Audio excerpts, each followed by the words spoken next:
Então, cara, ganhei 100 mil seguidores. Você não sabe o que tem que falar pro mundo? Então não fala, mano. Tá me entendendo? Eu vou dizer, por exemplo, né? O próprio Marçal diz assim, cara, você tá criticando o cara que tá fazendo o livro, mas pelo menos ele tá fazendo o livro, ele tá falando e você não tá fazendo nada. Na Bíblia, tem uma parábola que diz assim, os fariseus, Jesus diz pros fariseus o seguinte, vocês são uma... Eu não vou dizer ipsis literis, né? Porque eu não vou lembrar. Mas ele diz assim, cara, vocês são uma raça de víboras. Porque vocês estão indo pro inferno e vocês estão pregando algo que estão transformando as pessoas 2 vezes mais filho do inferno. Ou seja, se a gente tiver essa prerrogativa de que não sei o que eu tenho pra falar, só sei o que eu vou falar, os fariseus fizeram isso e Jesus estava falando que eles iam pro inferno e que eles estavam levando os outros pra 2 vezes mais inferno que eles. Modo de dizer, ou seja, vocês são corrompidos, não se santificaram, ou seja, não souberam o que vocês devem falar, e ainda vocês estão comunicando isso pra outro e estão levando eles também pro caminho da perdição. Ou seja, a minha concepção é, cara, não existe isso, velho. Se você não sabe o que você tem que falar, não fala. Pergunta. Começa a descobrir o que você tem que começar a falar. Começa a se desenvolver o que você tem que... Cara, porque, de verdade, se você hoje... Vamos imaginar. Sei lá, tem 20, 30, 40, 50 anos que seja. E, cara, você não tem nada pra compartilhar. Cara, você não tem nada pra compartilhar. Você não desenvolveu nada, nem profissionalmente, nem nada. Cara, tem alguma coisa de muito errado na sua vida. Ué, você bateu 40 anos de idade e você não construiu nada, você não se desenvolveu em nada, você tá com os mesmos problemas quando você tinha 20 anos, as mesmas amizades quando você tinha 20 anos, aí você deu sorte no Instagram e você quer vender qualquer coisa, mas se você não tem certeza que você vai falar com 30, 40 anos, meu amigo, então você tem que voltar a fazer pergunta, voltar a assumir que você deu errado, tipo assim, você perdeu tempo, falar deu errado, mas assim, perdeu tempo pra caramba, e você viveu num limbo. Então assim, cara, na minha opinião, se você não sabe o que você tem que falar, você não deve falar.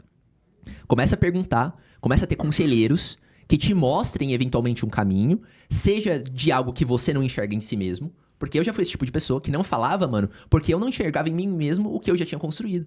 Então, cara, pô, eu vejo, os projetos que eu já participei, o tanto de resultados que a gente já gerou, o tanto de alunos individualmente que eu já gerei resultado, pessoas individualmente, cara, o processo que eu tenho. Então, assim, tudo que eu já construí como copy, eu poderia compartilhar, mas eu não enxergava isso em mim mesmo. Eu falava assim, cara... Mas tem o fulano, tem o Beltrano, tem o ciclano. Eu não enxergava o meu valor. Só que tem, então, esses 2 viés. Mas os dois, cara, seja você não enxergar, ou seja você ainda não ter o que falar, os dois você vai conseguir o quê? Perguntando, tendo conselheiros, trazendo pessoas que vão te ajudar a enxergar esse caminho.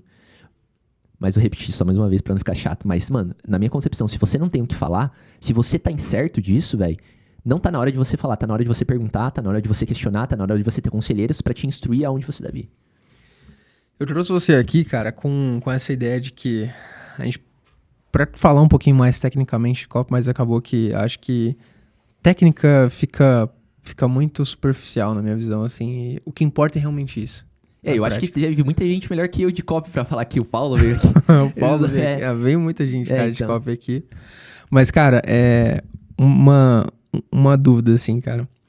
Nessa jornada, assim, nessa trajetória toda, quais foram seus erros, em que momentos esses aconteceram e que erros que realmente transformaram você ou que mudaram a sua percepção sobre algo e que teve uma transformação a partir disso? Pessoal ou profissional? Pessoal, profissional. Onde você errou, cara? Cara, eu acho que vai ser um pouco complicado de falar, não porque não errei, mas eu acho que os erros que eu cometi, como eu sou um cara muito analítico, eu geralmente não errava porque eu não fazia. Então talvez o meu maior erro foi de não ter feito mais. Porque eu era o cara que queria o cenário perfeito, queria entender tudo pra começar a fazer. Talvez o meu erro, se eu não tivesse cometido esse erro de pensar demais, querer ter as respostas demais pra começar a fazer, talvez os meus resultados seriam maiores hoje e seriam muito mais rápidos do que começaram a surgir exponencialmente. Então, pra quem é analítico que nem eu, que se vê assim toda hora travado, mano, esse é o maior erro que a gente pode cometer. Eu lembro que teve uma pessoa que virou pra mim e falou assim, cara, se você continuar desse jeito, você vai chegar com 30 anos e você não vai construir nada na sua vida. Isso me chocou, assim. Caraca, tá, não, vamos começar a me movimentar aqui, porque eu quero construir algo, né, cara? Então, acho que o meu maior erro, mano, foi de não ter executado antes. sabe? Buscar a copy perfeita, buscar o funil perfeito, estudar todos os funis pra encontrar qual funil era o perfeito pra mim. Então, assim, eu estudava muito funil. Aí depois eu estudava muito a oferta. Aí depois eu revisava muito a copy. Aí depois eu chamava amigos pra revisar a oferta, amigos pra revisar o funil, amigos pra revisar a copy. Aí eu, tipo assim, ficava nesse limbo. Aí, tipo assim, passava meses, semanas, tá ligado? Então, talvez se eu tivesse feito mais rápido, colocado no ar mais rápido, feito mais, pensado um pouco menos, talvez eu tivesse. Eu acho que talvez eu tivesse resultados mais rápidos e maiores. E acho que esse foi o maior erro que eu tive, assim, cara. Você teve algum grande mentor, cara, que em algum momento específico você recebeu um conselho que foi, tipo, um estalo, assim, cara? Cara, eu não sei se vai fazer sentido pra quem estiver ouvindo isso. Mas talvez faça, pelo menos pra uma pessoa já vai valer. O conselho que eu recebi, mano, não foi a ver com a parte profissional, mas desencadeou efeito em todas as áreas da minha vida. Emocional, relacional, financeira, profissional e etc. Porque hoje eu tenho a compreensão de que a vida, ela é muito integral, cara.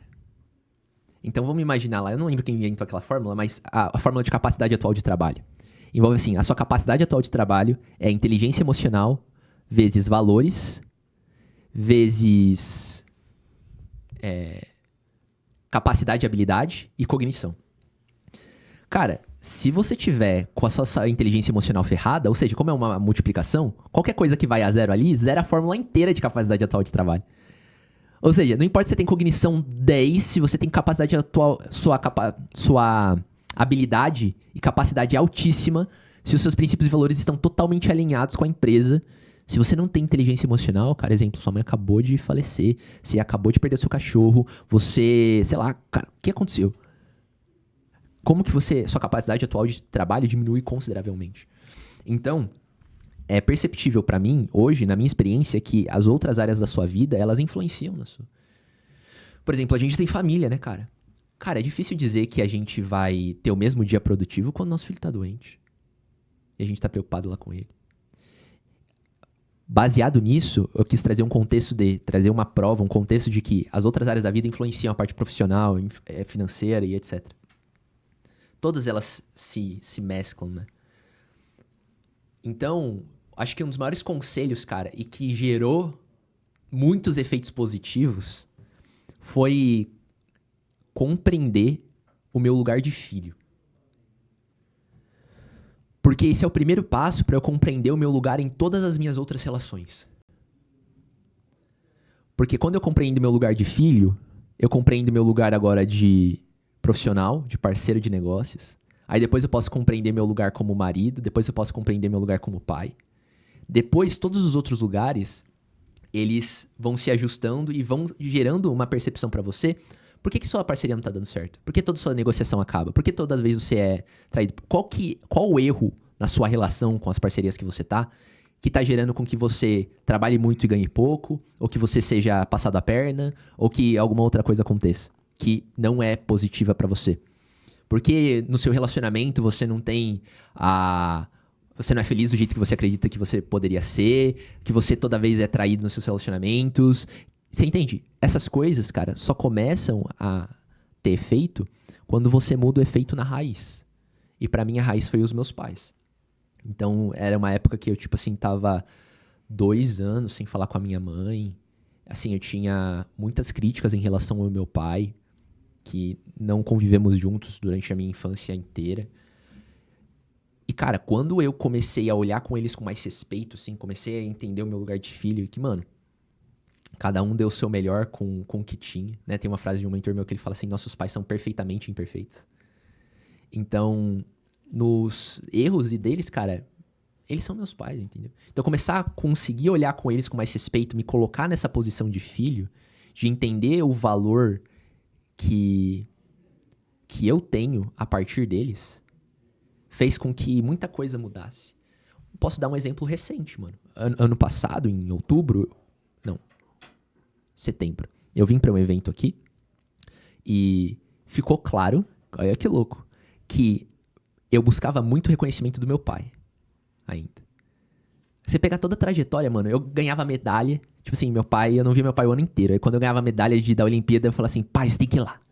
Porque eu achava que algo que colocasse, sei lá, no meu pescoço, agora ele poderia olhar pra mim, você entende? Então eu queria buscar o reconhecimento dele. Adivinha, mano, quando isso não é tratado, ou seja, quando eu não entro no lugar de filho e já percebo que o meu pai tem o maior reconhecimento por mim, justamente porque eu sou filho, virou que eu coloquei uma questão assim no treinamento que eu fui, cara, eu sinto que eu não. Tipo assim, que eu não ganho o quanto que eu poderia. E aí, lá nas dinâmicas, ficou perceptível que eu preferia o reconhecimento ao invés do dinheiro.